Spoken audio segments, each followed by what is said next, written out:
Hello messy people, welcome back to the channel. This is Riddhi and you're watching Riddhi talk. यार कभी भी ना अपने पेरेंट्स के ऊपर गुस्सा मत होना, क्योंकि they are the cutest and the bestest love you have. मैं ना कभी कभी बहुत गुस्सा कर जाती हूँ अपने पेरेंट्स के ऊपर, लेकिन जब मुझे जरूरत होता है वो मेरे हिम्मत बन के आगे आते हैं। मैं आज मेंढक से डर रही थी, पर मेरे एक बार बुलाने से अपना सारा काम छोड़ के आगे हेल्प करने के लिए।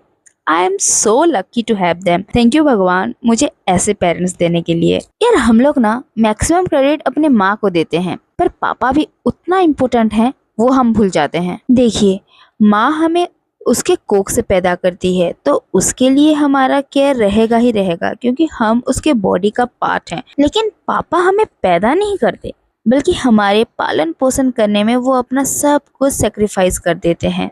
तो मैं बोलूँ तो उनका प्यार सेल्फलेस है। इसीलिए फादर थोड़े से स्ट्रिक्ट होते हैं और उनका प्यार जताने का तरीका बहुत अलग होता है। आजकल के जेन जी जेन अल्फा के पेरेंट्स काफी अलग हैं हमारे मिलेनियल के पेरेंट्स के मुकाबले।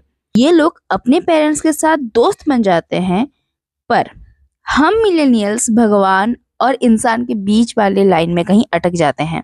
पापा हमारी तबीयत बिगड़ने पे ये नहीं दिखाते कि वो परेशान है, फिर भी पूरे घर को संभाल के हमारे लिए वक्त निकाल लाते हैं। इतने क्यूट होते हैं ना पापा। एक बार मेरे स्कूल में साइंस एग्जीबिशन था और मैंने भी सोच लिया था कि इस बार मैं कुछ प्रोजेक्ट बनाऊंगी। जब मैं आके अपने पापा को बताई तो वो मेरे लिए अपना सारा टाइम छोड़ के, जब भी उनको टाइम मिलता वो एकदम अपना दिलो जान लगा के, सारा दिमाग लगा के हिराकुद डैम का एक रेप्लिका बनाए थे। और बहुत बड़ा प्रोजेक्ट था वो, देखने में इतना सुंदर और इतना अट्रैक्टिव बनाए थे वो। मैं स्कूल में वाहवाही लेते लेते थक चुकी थी और ये देख के सबसे ज्यादा खुश हो रहे थे मेरे पापा। तो दोस्तों, जब भी कभी मुसीबत आता है ना, he is the one who stood by me. Well, सामने तो कभी नहीं बोल पाऊंगी, यहाँ बोलती हूँ, आई लव यू पापा।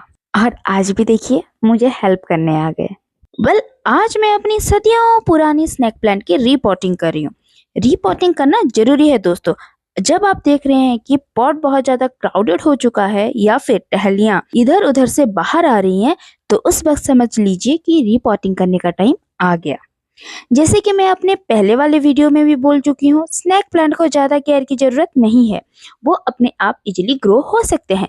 बस 1 या 2 साल में एक बार कंडीशन देख के रीपॉटिंग करना पड़ता है। रीपॉटिंग करने का मतलब ये नहीं है कि आप एक पॉट से उठा के दूसरे पॉट में डाल दिया।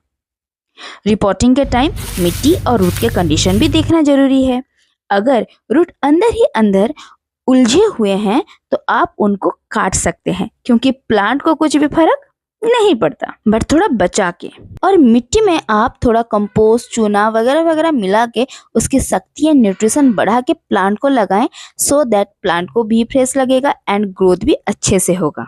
पिछले साल होली में एक स्नैक प्लांट लगाई थी जो एक प्लास्टिक के पॉट में था। मुझे वो उतना अच्छा नहीं लग रहा था। वैसे भी प्लास्टिक ना हमारे लिए अच्छी है ना प्लांट के हेल्थ के लिए अच्छी है। इसीलिए मैं उस प्लांट की रिपोर्टिंग की, जो कि आप इनिशियली वीडियो में देख लिए हैं। और ये वाला जो पॉट है ये काफी सुंदर था और बहुत पुराना भी, इसीलिए धीरे धीरे वो फटने लगा था। ये जो प्लांटर था ये राउंड शेप में था और इस जगह के लिए काफी सुंदर लग रहा था, पर क्या करें, अब चेंज तो करना पड़ेगा मुझे। वैसे सेम पॉट तो नहीं मिला, पर ठीक है। वैसे ये पॉट मुझे पास के नर्सरी में मिला, 220 करके लिया। इसका डिजाइन से मैं उतना सेटिस्फाई तो नहीं हूँ, पर क्या करूँ, मिट्टी का पॉट है, काम तो चलाना पड़ेगा। मैं जो भी कुछ करती हूँ ना, मैं करूंगी ही करूंगी। और यहाँ पे भी मैंने रायता फैला दिया। कोई भी काम ठीक से नहीं होता है मुझसे, पर I love creating mess. Snake plant को हम इंडोर आउटडोर कहीं पे भी लगा सकते हैं। वैसे मेरे हिसाब से ना कोई भी प्लांट इंडोर नहीं होता है, क्योंकि प्लांट को फोटोसिंथेसिस करनी जरूरी है अपनी फूड कुक करने के लिए, एंड विदाउट सनलाइट फोटोसिंथेसिस नहीं हो सकता, इसलिए सनलाइट जरूरी है। किसी प्लांट को तेज धूप चाहिए, किसी को फिल्टर वाली, किसी को मीडियम, बट पूरे अंधेरे रूम में नहीं रख सकते। इसीलिए अगर इंडोर भी आप प्लांट को लगाते हैं तो फिल्टर वाली सनलाइट तो आनी ही चाहिए। प्लांट के स्ट्रक्चर और पैटर्न से पता चलता है कि इसको कितनी धूप चाहिए। स्नैक प्लांट को कम धूप होने से भी कोई फर्क नहीं पड़ता, so you can grow it easily. Well, आज के लिए बस इतना ही। मिलते हैं दूसरे ब्लॉग में। Bye, thanks for watching.